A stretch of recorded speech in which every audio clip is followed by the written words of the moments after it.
So today I wanted to look at changing the front brake discs. So let's start by getting the car up in the air and the wheels off. So the car's now up on the air. We've got it on stand so it's nice and safe. We've got the wheel under there just in case. We've got chucks underneath the back wheels, both this side and the other side. And so we're ready to go. So before we go too far with this again as well, just as we did when we did the pads, what I'm going to do is just offer up and check to make sure that the new discs I've got are the right size. So the ones that I've got are the 305mm ones, which are the right size for my car. My car being the 2 litre JTDM 170 with the Veloce spec. But like I said before, that spec may have changed for some of the newer models, and you might have the 330mm diameter discs for the Brembo upgrade. But for me, it's the 305mm ones, and that's what we're going to be fitting today. So in order to get better access to the disc, obviously we need to remove the caliper. So we're just going to remove the caliper in exactly the same way as we did in the how to change the brake pad video.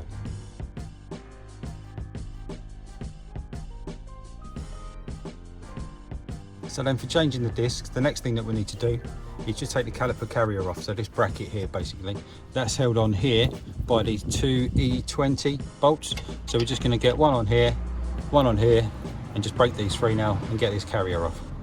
Just to help me break it off, I've just got a breaker bar on there. I'm just going to use this just to pull it down initially, and then we can get the ratchet on.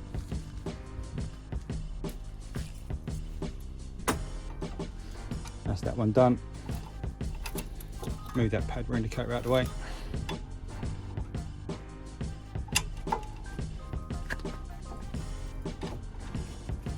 And that's that one done.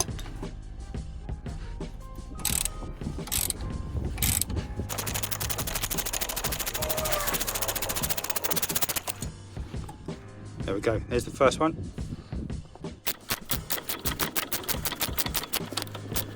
This top one's a bit stiffer, so I'm just actually going to use a little bit of WD-40 on it just to help it come out. We're going to be cleaning the new disc and stuff anyway with some brake cleaner, so we don't need to worry about lubricating and getting WD-40 in the wrong place.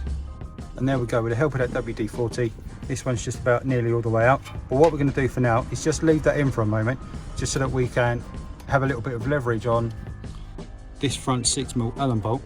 And what we're going to do is just take a screwdriver and just pop it underneath that carrier there, just inside the disc, so that as we're trying to undo this nut here, or this bolt rather, what's going to happen is, as that turns, that's just going to snag on that, and it's going to prevent it turning, giving us more torque so that we can turn it freely.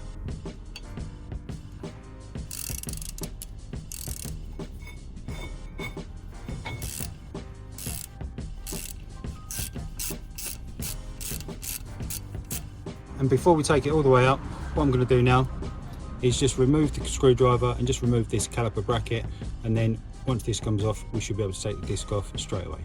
And then at this point, just before I take the disc off, before we expose the hub face, what I'm going to do is just get a wire brush and just give some of this area a quick brush down, just to get the worst of the debris off. So there we go, now we're nice and free. We've got it all exposed, we've got all the fixings off, so now it should just be a case of pulling this off, although it might be a little bit stuck, and we might need to give it a bit of encouragement from behind. Okay, so just as expected, ours was slightly corroded onto it, so we've just gone behind it and we've just kind of given it a few good whacks from behind. We're changing the disc anyway, so we're not worried about damage, but I did actually use just kind of something a bit softer just to give it a smack on the head, obviously from behind, and that's released it just nicely. So now with it off, we can see obviously we've got the face of the hub exposed, so we need to make sure that this is as clean as it possibly can be, because if there's any bumps or lumps on here, what could happen is that the disc might not go on completely flat, and as the wheel turns, as it goes round, we could get a vibration in the wheel, which obviously is not good. It could wear uneven, it could wear on the pads too much, and obviously it won't be desirable at all in any way, shape or form. So what we're going to do is just start at the top, just clean up some of these points here. Just going to run round with a wire brush, just cleaning it all up top to bottom, and then we'll give it a clean over with a bit of brake cleaner afterwards.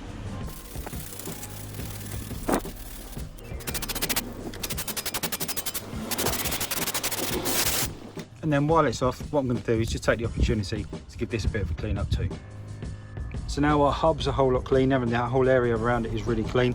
We've gone over it with a bit of the brake cleaner fluid as well, which has really kind of left it nice and clean. The carrier we've gone over as well, especially the channels that you can see kind of there where the brake pads sit in as well, so that's a whole lot cleaner as well. So we're ready to kind of start getting stuff back together. So we've got the new disc fresh out of the box, ready to go back on. But before we can put it back on, what we need to do is clean it with some brake cleaner. From the factory, what they do is coat it to stop it corroding. So we need to clean that off, otherwise it could contaminate the brakes and make our brakes not really work too well.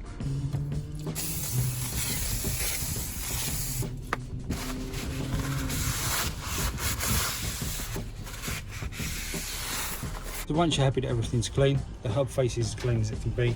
The back of the disc and everything, all the faces are as clean as they can be. Grab your disc, line up the holes. In our case, the big holes go over the point where the wheel fixings are going to be. And then we've just got our 6mm Allen nut. We're just going to offer that in and tighten that in for now.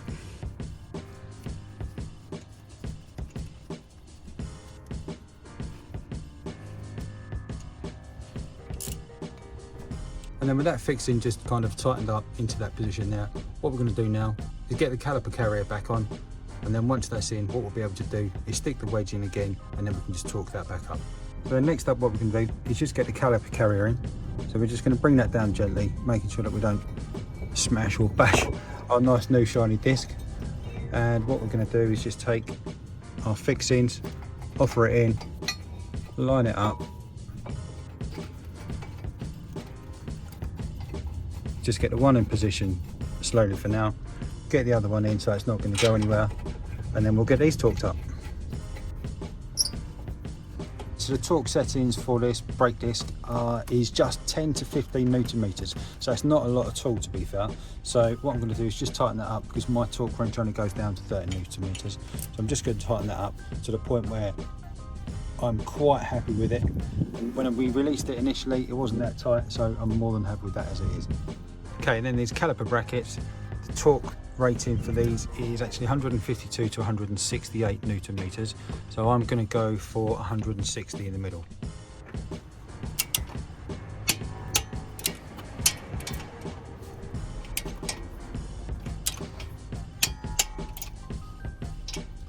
Great. Okay, and once you've got that disc back on and you've got that fixing in here, that's been tightened up to that 10 to 15 Newton meters. Obviously what we've done then is just refitted the caliper in exactly the same way that we kind of took it off, or the reverse way that we took it off. Obviously have a look at the changing your pads video if you're not sure how to do that. And then that's all ready to go back on. We've fitted all our hoses and everything back on, or all our sensors that we took off. And because you should always change your discs in pairs, I'm just going to get the other side done. So the passenger side is now done as well, or the left hand side of the car. So that's all ready to go. This side's all ready to go as well. Okay, then one last thing that we need to do, just need to remember to do, is just get some anti-seize just on the face of the disc here.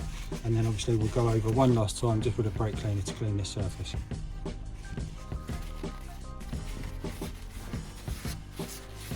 If you've got a brush or a spray can of it, obviously that's probably more desirable than using a tissue as I'm doing. But it's better than nothing.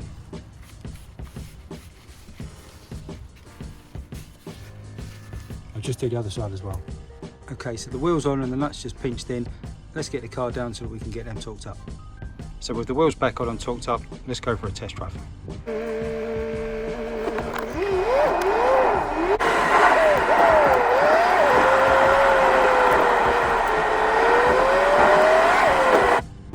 Okay, we're back from the test drive and everything's perfect.